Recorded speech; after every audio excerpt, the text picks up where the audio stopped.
Hi friends, ఎలా ఉన్నారు? బాగున్నారా? ఈరోజు ఒక స్టాక్ గురించి డిస్కస్ చేసుకుందామండి. నేను వచ్చేసి అందులో ఎంట్రీ తీసుకున్నాను, కానీ ఇది ఓన్లీ మీకు ఎడ్యుకేషన్ పర్పస్లో చెప్తున్నాను తప్పితే మీరు ఇందులో ఎలాంటి స్టాక్ రికమెండేషన్ అని లేదండి. మీరు ఒకవేళ ఈ స్టాక్లో ఇంట్రెస్ట్ ఉంటే మీరు సొంతంగా అనాలిసిస్ చేసి టెక్నికల్ పరంగా కానీ ఫండమెంటల్ పరంగా కానీ అనాలిసిస్ చేసి తదుపరి మీరు ఈ స్టాక్లో ఏమన్నా ప్లాన్ చేయొచ్చండి. అంతే తప్ప నేను ఎడ్యుకేషన్ పర్పస్లో ఓన్లీ ఎడ్యుకేషన్ పర్పస్లో చెప్తున్నాను. నేను ఎలాంటి రికమెండేషన్ చేయట్లేదు, దయచేసి గమనించండి. నేను చెప్పేది మీకు ఓకే అనుకుంటే గమనించండి అసలు ఏం జరుగుతుంది అనేది. నాకు తెలిసింది చెప్తున్నానండి. టైం వచ్చేసి 3:40 అండి. మార్కెట్ క్లోజ్ అయింది, ఓ 10 minutes అయింది. డేట్ వచ్చేసి 3/7/2024 అండి. నిఫ్టీ అనేది చూడండి, డే బై డే కింది కరెక్షన్ అని లేకుండా డే సైలెంట్గా మెల్లిగా వెళ్తుంది, కానీ స్టాక్స్ అనేవి అంత మూవ్ అవ్వట్లేదండి. నేను కొన్ని తీసుకున్న స్టాక్స్ ఉన్నాయి పోర్ట్ఫోలియోలో, అవి అంతగా మూవ్ అవ్వట్లేదు. మరి ఏం జరుగుతుందో తెలియదు మార్కెట్లో. ఇప్పుడు మనము ఒక స్టాక్ గురించి తీసుకుందాం. మీకు టాటా కన్జ్యూమర్ ప్రొడక్ట్స్ అండి. ప్రైస్ వచ్చేసి 1146 మీద క్లోజ్ అయింది. దీని మార్కెట్ క్యాప్ వచ్చేసి 1 lakh అబోనే ఉందండి. 1 lakh అబోనే ఉంది. దీని యొక్క రిజల్ట్స్ చూద్దాం ఫస్ట్. అసలు ఇది కంపెనీ అనేది ఎలా పర్ఫార్మెన్స్ చేస్తుంది గత కొన్ని సంవత్సరాలు ఉంది అనేది చూద్దాము.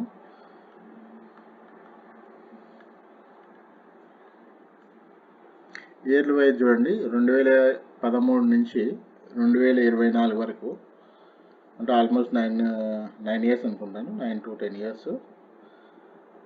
నెట్ ప్రాఫిట్ వచ్చి చూడండి,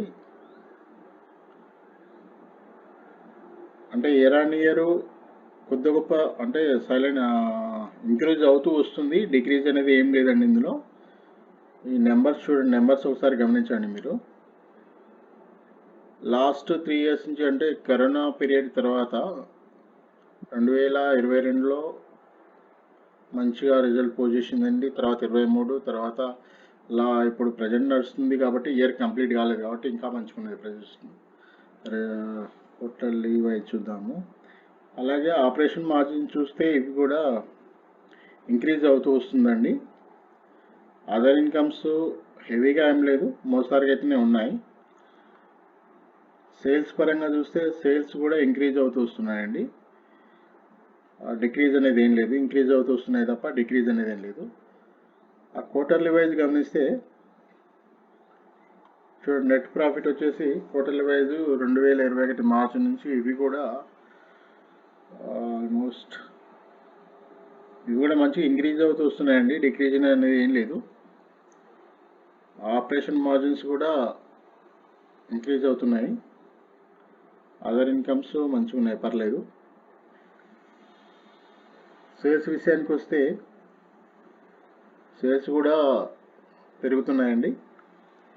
ఇందులో మెయిన్ నాకు కొద్దిగా డౌట్ వచ్చేసి ఏంటంటే, షేర్ హోల్డింగ్ ప్యాటర్న్స్లో ప్రమోటర్ హోల్డింగ్ అనేది చాలా తక్కువ ఉందండి.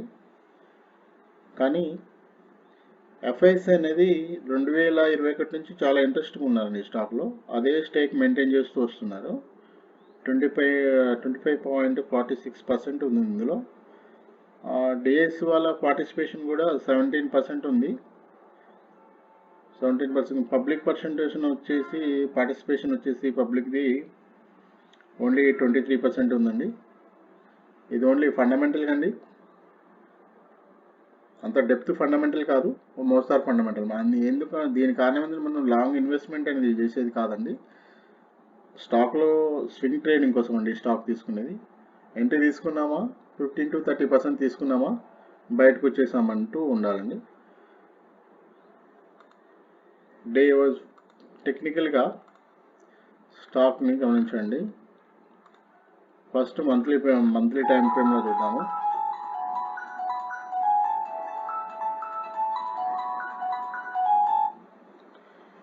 మంత్లీ టైం ఫ్రేమ్లో చూద్దాము.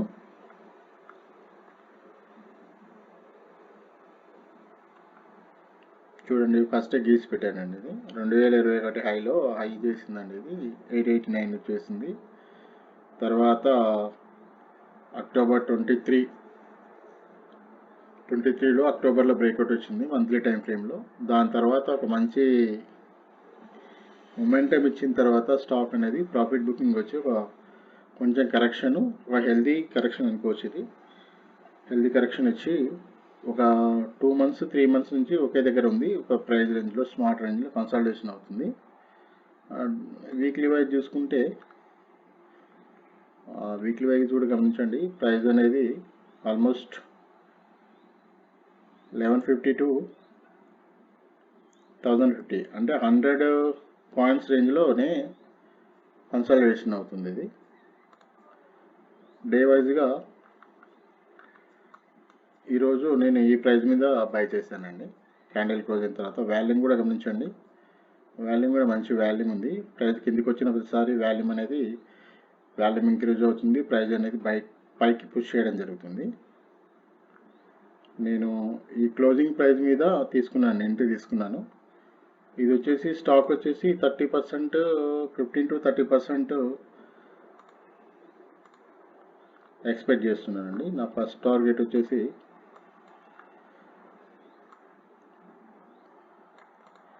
స్టాప్ లాస్ ఇది తీసుకున్నా. ఫస్ట్ టార్గెట్ వచ్చేసి